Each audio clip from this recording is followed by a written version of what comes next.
Caro aluno, hoje nós vamos caminhar pelos chamados domínios morfoclimáticos. E o primeiro domínio morfoclimático que nós vamos trabalhar é o domínio morfoclimático da Amazônia, ou amazônico. Eu lembro para vocês, se você ler domínio morfoclimático, você tem que considerar, primeiro, clima, vegetação, hidrografia e geomorfologia. Então eu vou falar bem rapidamente as características do domínio morfoclimático amazônico. Se você pega na geomorfologia, grande área de terras planas. E por que essas terras planas? Pelo forte processo erosivo.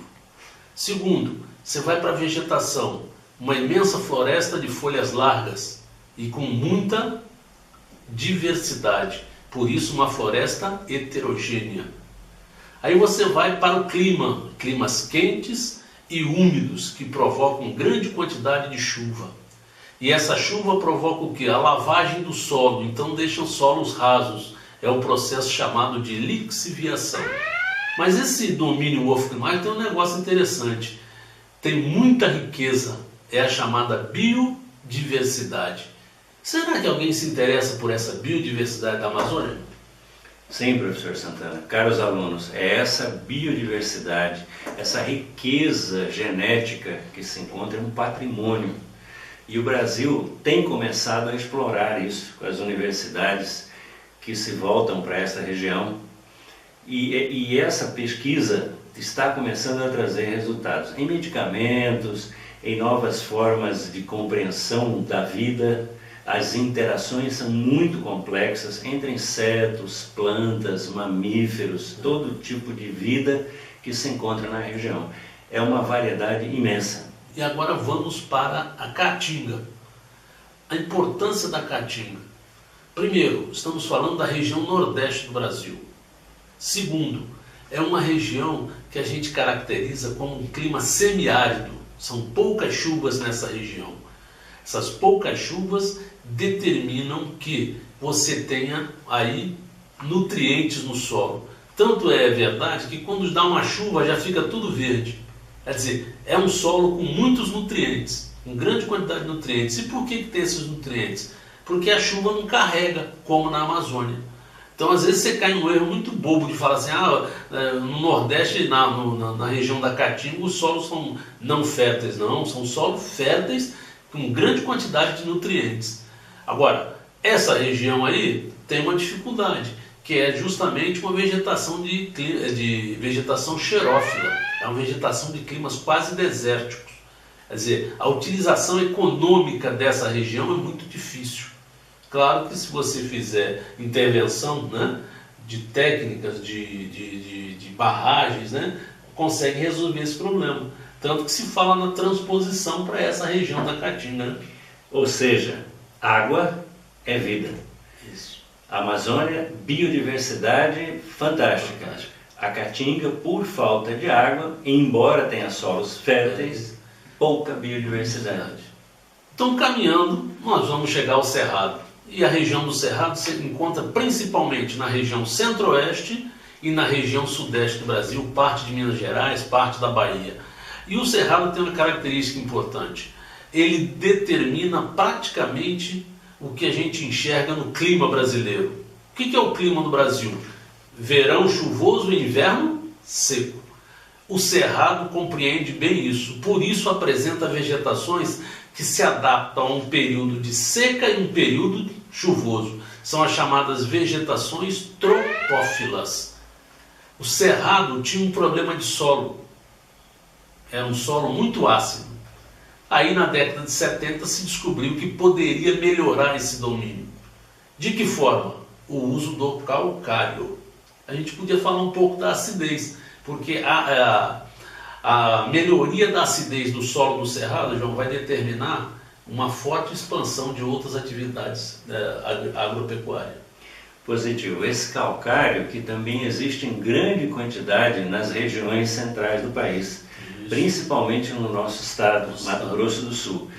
Esse calcário então é tirado em imensas quantidades e pulverizado, distribuído nesses solos. ajudando a corrigir o pH. Então ele deixa de ser ácido e vai ter um equilíbrio melhor. Ele diminui aquela acidez por causa do excesso que ele tinha de alumínio. E então, com o solo corrigido, com o pH ok, a vegetação agora podemos usá-la para agricultura em larga escala, principalmente soja, que os nossos estados da região do Cerrado são grandes produtores mundiais. O mundo hoje, principalmente a China, depende dessa soja. É uma vantagem competitiva que o Brasil tem.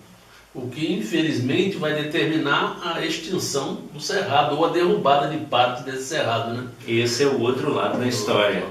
Não tem jantar de graça aqui, né, professor Santana? É verdade, isso mesmo. Você quer usar a região para produzir mais, bom, mas aí também é possível criar parques ecológicos.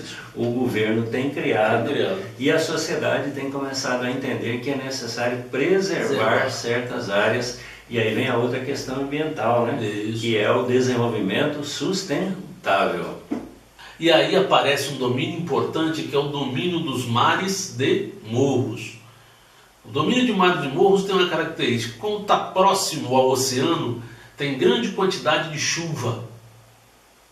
E essa grande quantidade de chuva promove um processo erosivo, fazendo com que as formas fiquem arredondadas do relevo. Então a gente por isso recebe esse nome de mares de morros, que vai formar como se fosse ondas olhando de longe. Veja que interessante, você olha para uma paisagem e você vê curvas suaves. O que aconteceu ali? Erosão. Ali choveu, ali a água foi comendo aqueles picos agudos que havia durante milhões de anos. A natureza não tem pressa, né, Santana? A erosão é um processo lento, gradativo, mas que muda totalmente a paisagem. E note que nós temos um problema sério nos mares de morros, que é justamente uma área fortemente urbanizada, a região sudeste. E o que vai acontecer? A expansão urbana vai para os morros. E aí, quando vem essas fortes chuvas de verão, promove essas quedas, essas tragédias que a gente tem no Brasil. Aí vem o morro abaixo, né? Morro abaixo. Então, mas de qualquer maneira a gente tem na região de mares de morros uma vegetação bastante rica, só que fortemente devastada. Desde que se conhece Brasil, que se devasta essa região. Desde o pau-brasil? Desde o pau-brasil se tira essa madeira aí dessa região. Então o que vai acontecer? A gente vai ter devastação e depois uma ocupação desordenada. É quando acontecem essas tragédias nessa região dos mares de morros. Quer ver que elas não vêm de graça, né? Quando não se respeita a natureza, não se conhece a natureza, vem o desastre, com às vezes centenas de mortos. Centenas de mortos. Então vamos sair da região sudeste e vamos para a região sul agora, onde a gente vai encontrar dois importantes domínios morfoclimáticos, que é o domínio da araucária e o domínio das pradarias. O domínio da araucária tem sua importância na história do Brasil. Na década de 40, 50, ele foi praticamente devastado para a construção de madeiras, para móveis, produção de móveis, né? De produção de casas, construção de casas.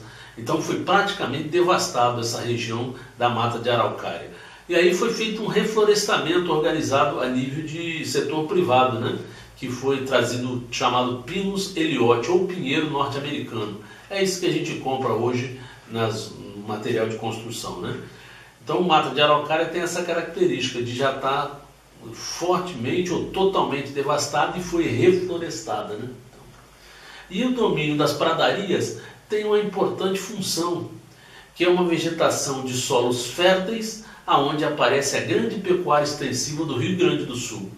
Ali se desenvolve toda essa pecuária importante para a economia brasileira. Você vê que a gente usa o termo campos e pode ser utilizado também como pradarias, que é uma vegetação rasteira de solos férteis e com grande quantidade de gramíneas, que é justamente o alimento para essa importante atividade econômica de pecuária.